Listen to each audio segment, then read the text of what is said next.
organs of the immune system, or the lymphatic system. The lymphatic system carries out a couple of functions. One of the main functions that it has is helping to recirculate extra fluids that get pushed out of the capillaries, especially in the lower extremities. It picks this up and carries that excess fluid back and dumps it into the heart. But the lymphatic system is composed of primarily these nodes, or lymphatic nodes, and they act as areas for, I guess I call them the hangout of the singles bar for the immune system. The immune cells can go and hang out in these areas. So if you look in any of these lymph nodes, you're going to see a lot of B cells. You're going to see a lot of dendritic cells, macrophages, unusual corpuscles. They actually help to pull these virgin B cells through and then select. It's a good place for the antigen presenting cell to interact with the other. I guess one of the important things, of course, you're going to have to read through this. Some of the important things are the thymus gland. This is the area where T cells are educated, and any that are going to overreact to the immune system will be killed off before they're sent out to do work in the body. Then you also have the spleen. The spleen is one of the largest organs that's associated with lymphoid tissue. It serves as a large lymph node, but it also serves to store red blood cells. You may have heard it called the graveyard of red blood cells.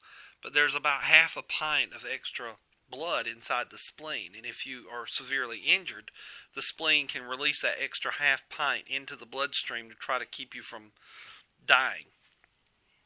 Bone marrow is involved. That's where the hematopoietic stem cells are located, and that's where your B and T cells are born. B cells mature there. Then you have things like Peyer's patches in the intestinal tract. These are areas where specific B cells are going to congregate. So if you have, let's say, well, you'll have more B cells that recognize strep in the tonsils than you would have in the intestinal tract. And you would have more E. coli recognizing B cells in the Peyer's patches in the intestinal area than you would in the tonsils. It just makes sense. So this just helps to localize specific responses for the immune system. You need to read through this. Look at the changes that the thymus gland goes through with age. This is an important concept to get down. It's one of the reasons why older people can't stand to be cold. They stop producing the types of cells that help to keep them warm. Read through this whole chapter, this whole section. Just don't have time to go through each individual page and give you an audio clip on it. And looking at it, it's not that difficult to get.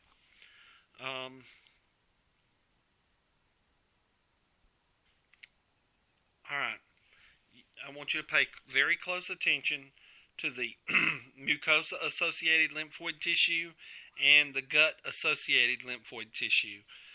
Specifically look for what their functions are and where they're located, and that will help you out in understanding some of the things that are going to be coming up later in the semester. Alright, that's the end of chapter 2.